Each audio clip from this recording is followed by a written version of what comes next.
You're listening to the Music Tech Teacher podcast, episode number 31. Welcome to the Music Tech Teacher podcast. Music tech tips, lesson ideas, advice, news, and interviews, especially for music teachers. Brought to you by midnightmusic.com.au. Hello and welcome to another episode of the Music Tech Teacher podcast. I'm Katie Wardrobe, a music technology education trainer, speaker and consultant from midnightmusic.com.au, where I give music teachers simple and actionable tips for using technology in music education. It's also the home of the Midnight Music community, where you can find music tech, online training and courses, video tutorials, tips and personalised support. Now, today's show is all about finding great images. I'm going to warn you that I have a lot of work going on in my street today. It's the next door neighbour's house. For some reason, they've decided to rip out their entire front garden. And for 2 days now, I've had the sound of, like diggers and workmen and all sorts of things going on while they chop down trees and remove plants. So that's still going on today in the background, and hopefully not too much of it will be picked up through my microphone here. I thought I would just plough on anyway. I'd set aside this day to record a few episodes, so we'll just have to see how we go. So I wanted to talk today about finding great images because over the past few years, I've really found that my need to use and find high quality and interesting and captivating images has increased so much.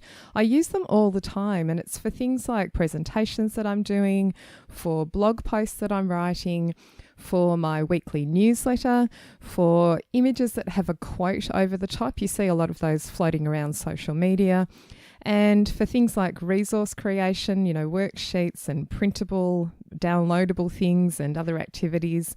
And some of you may even be creating Teachers Pay Teachers resources to sell on that website. And again, you need images all the time for these things. The other part of this is that students also need them for their own assignments. So there's been a massive increase in the need to find and use images over time. And there are some great places where you can find just fabulous images which are free to use, and also you are permitted to use them. There's no copyright restrictions as well. So today I wanted to talk about 4 different types of images that you might need. I want to share some places that I use all the time to go to find images that are legal to use. And I'll talk through a few software options for editing images and for adding text over the top of the images. So first, I just want to broach the whole topic of copyright with images that you can download from the internet. Now, if you were to do a Google search for something that you need a picture of and find a whole stack of images which are perfect for use, it's just really good to be aware that you're not permitted to use those images that you might find. If you click on the images option when you've done a Google search, there'll be a lot of things there, but most of them have copyright which is owned by the creator of that image. Now, if you do a Google search to find images this way, you can actually go into some advanced search settings, and you can sort of click a few buttons to apply filters, and it will allow you to narrow down your search results to Creative Commons licensed or public domain images. So that's okay if you want to do that. I think it's really important to go about finding images the right way and to encourage students to do the same. So encouraging good digital citizenship, as it was. Now, something that I do is actually to go to a few places which allow me to search only public domain images. And I find it just a bit quicker. So rather than doing a Google search and then narrowing my search results, I have a few favourite places that I go to find public domain or Creative Commons licensed images. Now, the difference between those two things is public domain basically means that there is no sort of copyright ownership over the image. You can do whatever you like to it, which is great. And you can change it in any way or edit the image. And there are a number of places to find those style images. The Creative Commons ones are slightly different in that the copyright owner, the person who's taken or created the image, still retains ownership of that image, but they've given you permission up front to use the image in certain ways. And there are different levels of Creative Commons license. Some of them allow you a lot of freedom with how to use the image. You may just need to credit the person that's created that image. And some of them will allow you to change, or they call remix, the image in some sort of way, which means you are permitted to add text over the top or maybe combine that image with other ones in a collage and so on. So you just need to double check the terms and conditions of the Creative Commons licensed if that's the type of image that you've found. Now, in addition to public domain and Creative Commons licensed images, you may also choose at times to go to stock photo websites and actually pay upfront for the image, which gives you a lot of freedom over how you can do it. Now, I don't use stock photo images all the time, but I do use them on occasion, particularly if that's the only place I can find the perfect image for the thing that I'm looking for. Sometimes when you're searching all of the free options, you may not find exactly what you're looking for, and sometimes the stock photo websites, because they're set up really for people to find images for this purpose for using in, on websites and in presentations and so on, it may be more likely that you find the right thing there. So from time to time, I will pay for photos if that's the only place I can find what I need. Now, they're not really cheap to use the paid stock photo images, so, you just need to weigh up what you're using it for. I would be less likely to pay for one if I'm just using it for a workshop presentation, and more likely to pay for one if I wanted to, for instance, set up an advert that's going out onto Facebook. So just toss up whether you think that that's going to be useful and worthwhile. Now, with the places that I'm going to talk about in a moment where you can find images, some of them allow you to set up an account on their website. So you have a login, a username and a password, and this can be a really useful thing. A lot of them don't require you to do that, but I found that it's useful to actually set up an account because it allows you to save favorite images. So for some of the websites, I will go there and I'll be looking for a specific thing. But if when I'm there, I see things that I like that I may use in the future, and this happens a lot, I think, wow, that's a great image. I don't need it right now, but I may need it down the track. I will actually save it to my account in my favorites option there.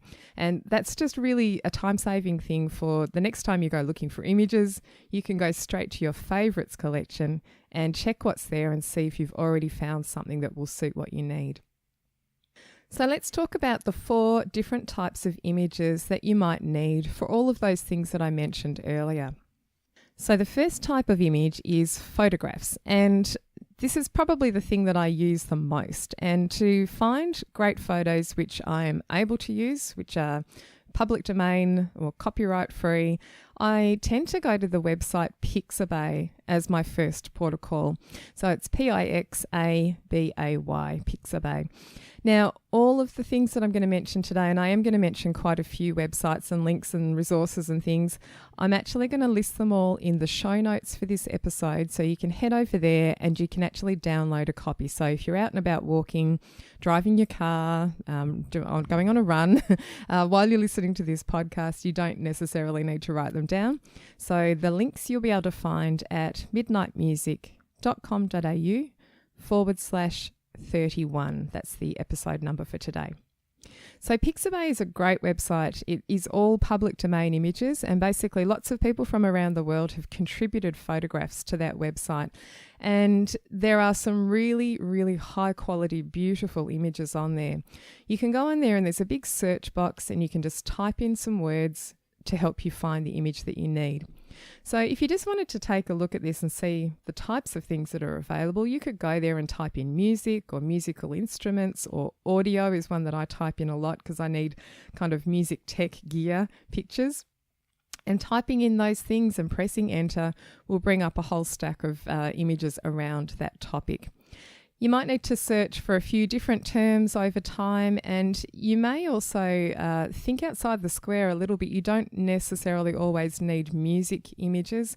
Sometimes I need an image which will illustrate a feeling or emotion or like frustration, for instance. I might be doing a presentation about music technology and the frustrations that people feel. So I might look for an image which relates to that word. I can type in the word frustration, or I can type in a number of other words which are similar and look for synonyms and look at all the images that are there.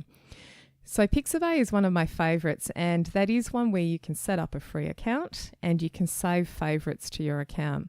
So you can download at no cost whatsoever. If you set up your own account, you won't see as many adverts. I think that that's correct. So you don't have to set up an account there, but if you do, you won't see as many adverts. And the great thing is you can also contribute to the Pixabay website. Now, I've been intending to do this for ages. I haven't yet done it, but I really will do this probably in our next school holiday period when I've got a little bit of time up my sleeve. You can actually upload your own photos to this to help contribute to the pool of photos that's available for everyone.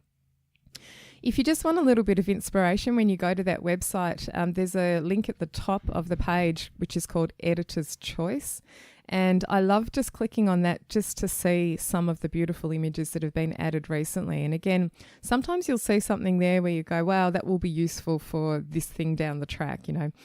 I use a lot of images from there which are, great for adding text over the top. So, you see images online shared on social media which have a photo in the background and a quote written over the top perhaps, or a thought for the day or a tip of the day. This is where I will find those background images and then simply add the text over the top using a graphic design program, which I'll talk about a little bit later.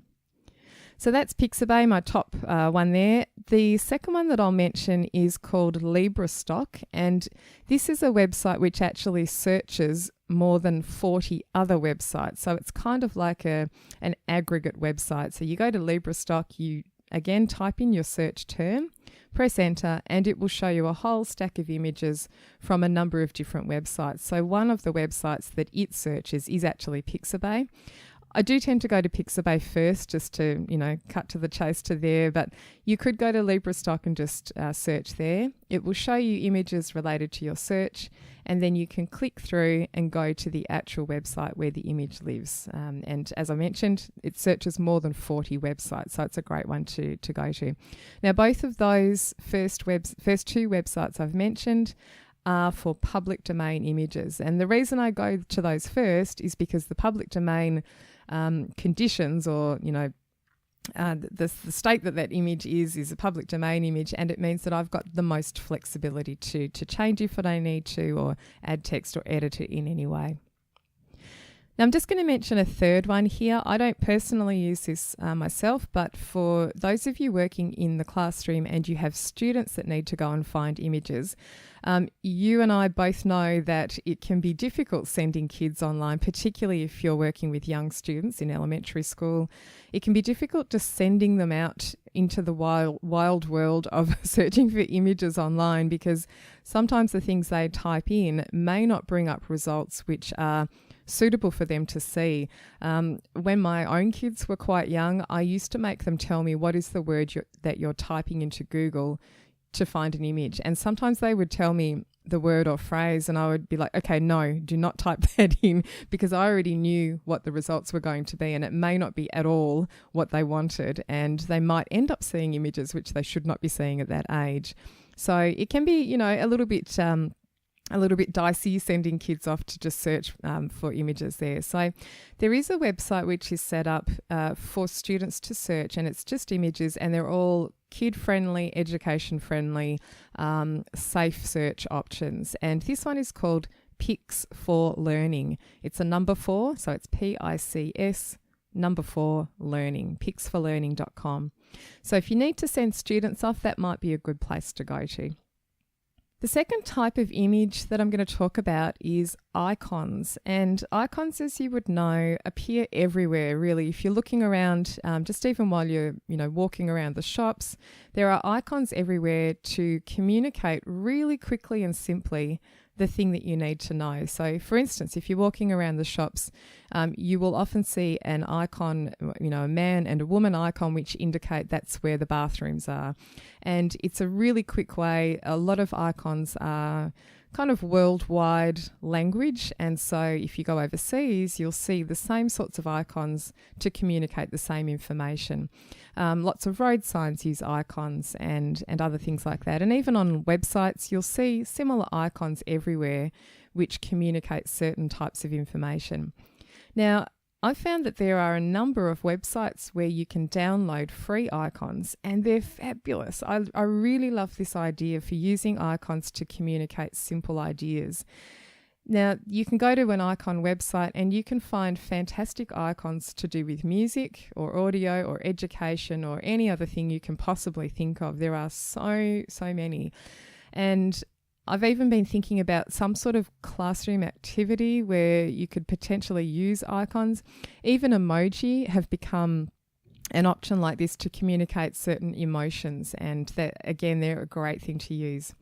So one of the icon websites that I go to is called flaticon.com, and this is really great. There's a couple of extra things that this website has, which is why I really like it. You can download individual icons here, but you can also download what they call packs of icons, and they're basically matching sets of icons. So if you searched, for instance, for musical instruments, you might find a matching set of icons which have lots of different musical instruments, but they're all designed by one graphic designer, so they all have a similar look and feel about them.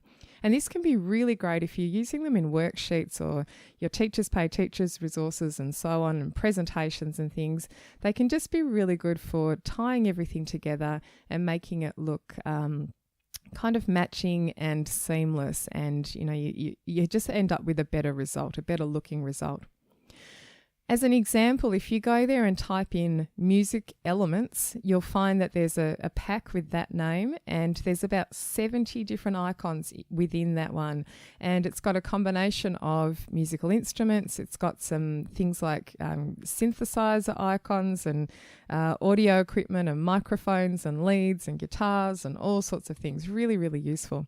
I find these a little bit like stickers. When I was growing up, I used to love stickers. I'm a child of the 80s, and they were a thing of my childhood where I just collected all these stickers. They were fabulous. I didn't want to use a lot of them because I just loved collecting them and never felt that I wanted to sort of get rid of them in any way. But I find icons are kind of like the digital version of that. Now, on the Flat Icon website, there are some free icons and some paid ones as well. So you'll see when you look at a pack, you'll see that there's a little S in the corner, and I can't remember what it stands for, but those are the free ones. And then there's some packs which have a little crown icon, and they're the ones which are paid. So you can choose to just use the free ones. That's all great. One other thing that this website does, which I was blown away when I found this, so excited, because there is a place that you can go to once you've opened up one of those packs. So let's say you go and find that music elements pack that I mentioned, and you open it up, you'll end up seeing on the page where you can see all the individual icons, you'll see a little button at the top right which says something like create background from this icon pack. And you can click on that. And essentially it allows you to create a background with repeated icons on it. So if you can imagine perhaps, like wallpaper where you can see a repeated picture throughout the wallpaper, you kind of create a digital version of wallpaper. So you can choose icons from the pack that you're looking at, click on them, and the website will actually place them on the screen in a repeated fashion. So it will put, let's say I choose castanets. And if I click on the castanets icon, it will put that on the screen and evenly space the castanets all throughout the screen. So I can then use that as a background for a presentation I'm doing or print it out and so on. Now, you don't just have to stick with one icon on your background. You can actually add as many as you like, and you can move them around. If you move one of the castanet icons around, it will actually move all of them around at the same time. So it keeps everything really evenly spaced. It saves you having to copy and paste and move individual icons as many as you need. And it's just a really quick way to create great backgrounds.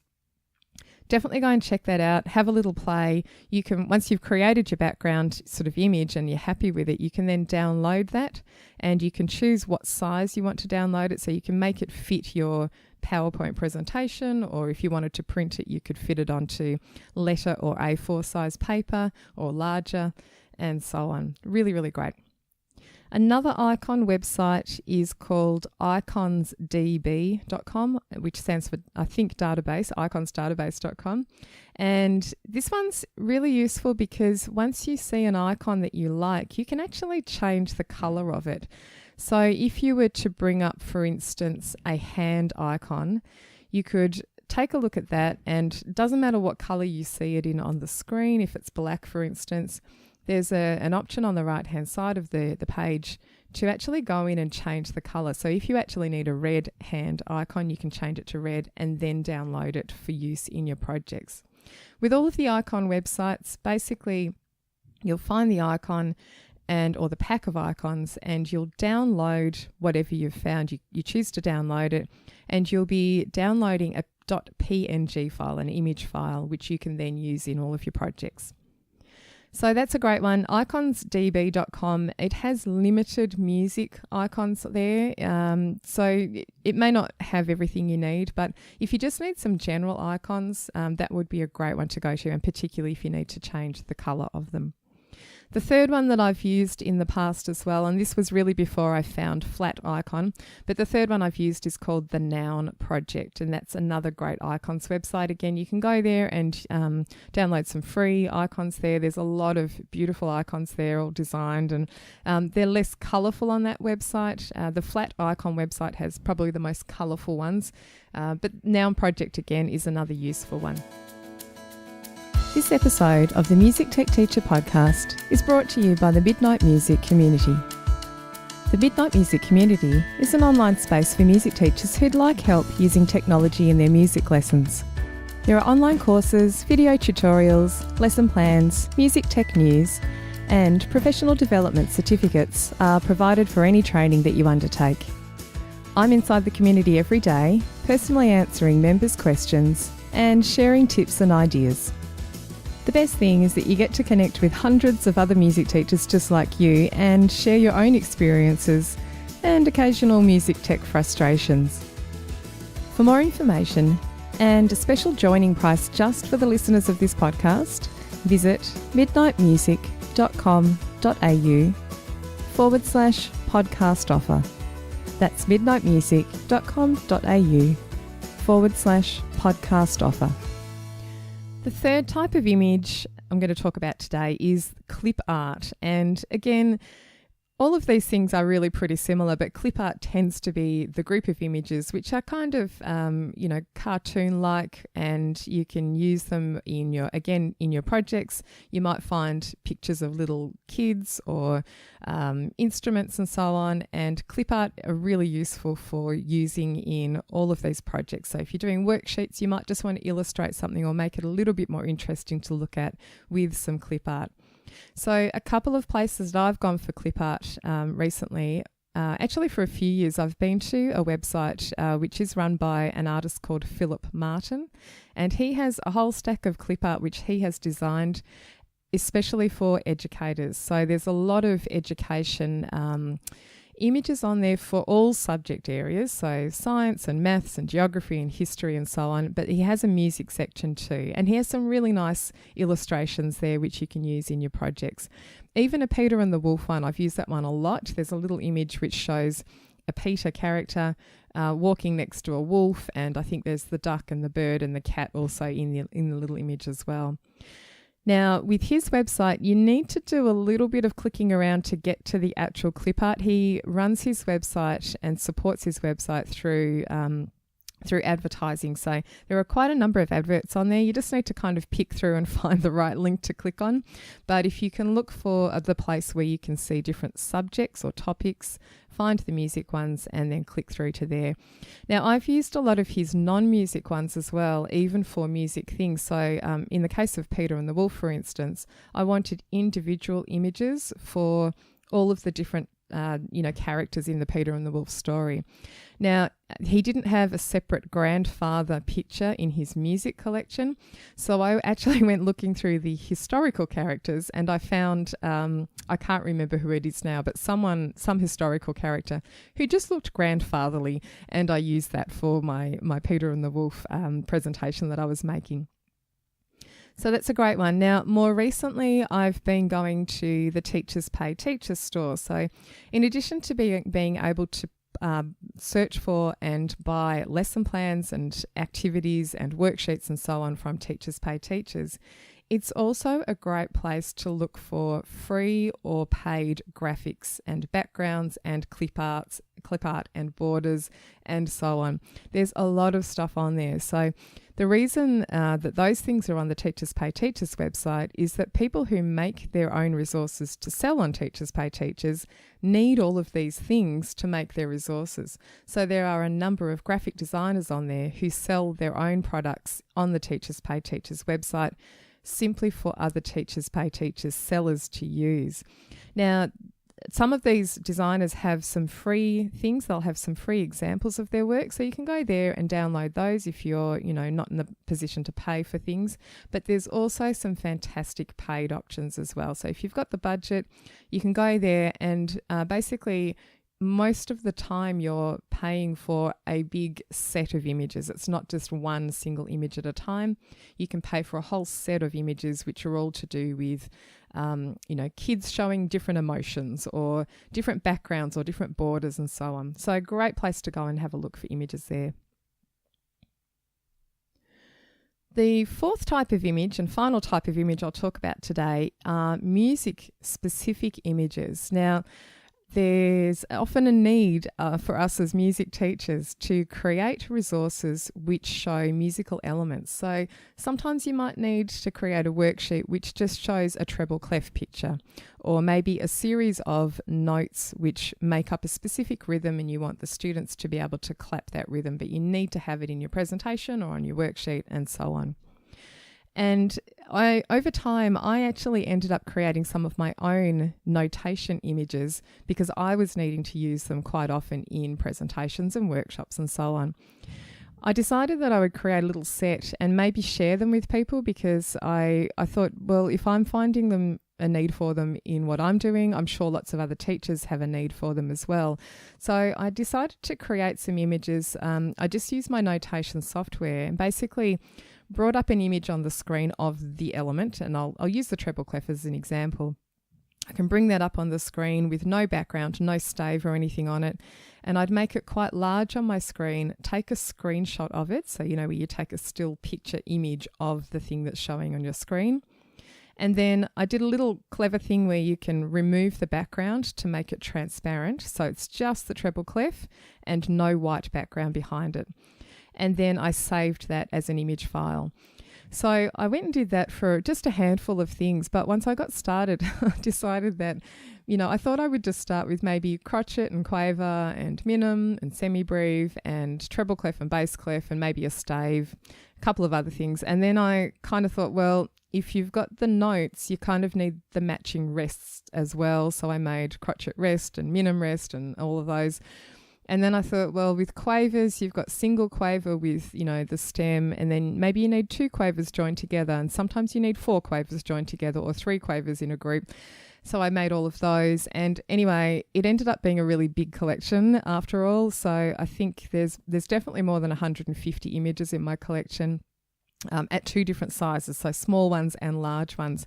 And I've had them available on my website for a number of years now, and it's been a really popular download. So I'll link to that in the show notes if you'd like to download your own copy of that notation library.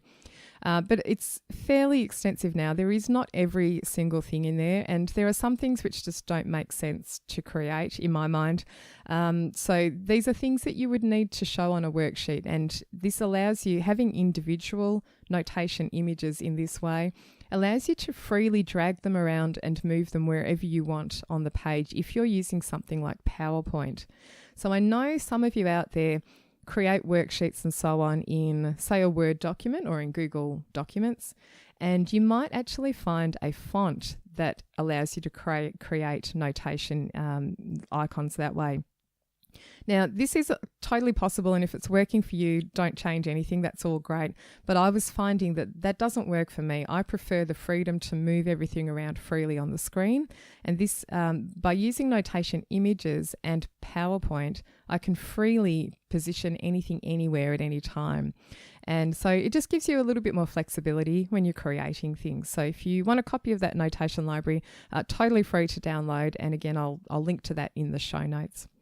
Now, after I did the notation library, I decided to do a collection of guitar chord images. So these are the ones, those little ones which show the fretboard, which usually appear above a staff, and it shows you how to play the G major chord or the D major chord. So I made a collection of the guitar images as well. There's only basic chords there. I have not done every single chord possible. I did the really simple ones that you would start with if you were teaching guitar to students at school. Then after that, I decided I should do the same thing for ukulele. So I did that as well. So again, you can download those ones for free too, and I'll link to all of those in the show notes. So that's the 4 types of images that you might use and some of my places where I go to find them. Now, once you've downloaded images and you want to use them in your resources, sometimes you need to change or edit them in some way. So sometimes you might need to crop them, or you might need to make a transparent background, like I was mentioning before with the notation images. Sometimes you might want to add text over the top of a photograph. And there's some really great software or app options out there which will allow you to do all of these things. I want to run through a few of the ones that I've used in the past, and some of them are free. Actually, I think all of the ones I'm going to mention today are free. A couple of them have paid upgrade options if you want to, but they are optional upgrades as well. So one of the one that I use the most for this purpose is called Canva, C-A-N-V-A, Canva, and it's an online tool. So you can basically log into your Canva account. You can create an image of any size and dimension. So it might be a presentation style, or it might be, for me, I'm posting a lot on social media. So they have, for instance, a template which is ideally designed for Facebook posts and for Instagram posts and so on. But you can basically go in there, set up a new template, and then you can add an image to that background and then add text over the top. And you can crop your photo, you can make it a transparent background, you can, what else can you do? You can rotate the image, you can add a filter to the image. So a number of times if I need to add text over the top of the image, I will actually put a filter on the photo first, because then when you add the text, it makes when you add the text over the top, it makes it easier to read if the image is not too vibrant and getting in the way of the text. So that's Canva. There's a lot of text style options within Canva as well. So you can have text of, sort of curly letters or sans serif letters, sort of a bit plainer. There's some fancy ones. There's some, just some great options in there. Canva has a lot of icons itself in there, and it also has its own collection of free images that you can use. So sometimes I'll just search in Canva to see if there's something there that I can use. If I can't find it, then I'll go to Pixabay and import the image into Canva so that I can edit or change it after that. Now, quite a similar tool, which I know a lot of other people use, is called PicMonkey. It's P-I-C, Monkey. And again, it does all the same sorts of things. It's an online tool, allows you to create images and add text and edit images, and it's got its own collection of images too, and templates and all sorts of things there as well. So either of those are great. They're both free to use with paid upgrade options, and there are free images in there. So I'll speak about Canva because I know that one better, but there are a number of images within Canva that you can use for your designs. Some of them are free and some of them are actually paid. So if you choose to use a paid image, you just pay $1 or so for using that image, and it's a one-time use only. So you use the image, download your creation, and then that's it. So only $1, which is great. And I've done that quite a number of times, and it's been really, really useful. One that I've discovered more recently, and this is a fantastic tool, free to use, and it has, again, a lot of inbuilt images that you can use and text styles and so on, backgrounds and whatnot, where you can specifically create things like those quote images that I was mentioning before. And this is called Adobe SparkPost. If you go to that, if you just search for that, you'll go to the Adobe website, and this is one of their free tools. They actually have a couple of others as well, which allow you to create, like, I think a single web page or a video. But the one I've been using the most is called Adobe SparkPost, and it's really set up really well to create these images with text overlay. So this is a fantastic one for you as teachers to use to create your own resources and so on, but also for students to use as well. I may do a future episode on some ideas for this, but one thing that they could do, for instance, is perhaps you're studying some songs in class, and maybe the students pick one of those songs and a favourite line of lyrics from the song, and they put that over an image. They choose an image which kind of matches, and they put the favourite lyrics over the top of the image. So it might just be one single line from a song. And that can be a great way just to sort of add to a digital portfolio about something that you're doing. I know one teacher who used that for, I think she was doing a unit on musicals and music theatre. So she had students, whichever musical they were studying at the time, she got them to choose one single line or a quote from one of the characters, and they created an image to go with that assignment. So I hope you found that information useful. I know that a number of you are already using lots of images in your work, so hopefully this has given you a couple of other ideas for where to find images and the ways in which you can edit them using some online tools. I actually have a lot of fun finding images, and I have to stop myself from spending too much time on it. Occasionally I do actually set a timer. My weakness is that when I go to Pixabay, for instance, to find a photograph, I will search and find something in the first page which is perfectly fine to use for my need, but for some reason I feel the need to keep looking through every single other page that's come up, just in case there's a better option out there. So I've learnt in recent times to actually set a timer. And I'm not kidding about this. I actually do set a timer for something like 5 minutes to find an image that I need. Otherwise, I can just kind of get lost down that rabbit hole. So my advice for you is to do the same thing if you find that you're spending a lot of time, playing around with these images and making them look all nice and everything. And also for students in class too, it can be really easy for them to spend a lot of time on this, and it's probably not the focus. Finding images is not the focus of your lesson. You want them to get to the musical bit. So set a timer in class, great thing to do, and it will just focus everybody on what they need to be getting on with. The Music Tech Teacher podcast is hosted by me, Katie Wardrobe. You can find more information and links from today's episode at midnightmusic.com.au/31. Thanks for listening, and I'll see you next time.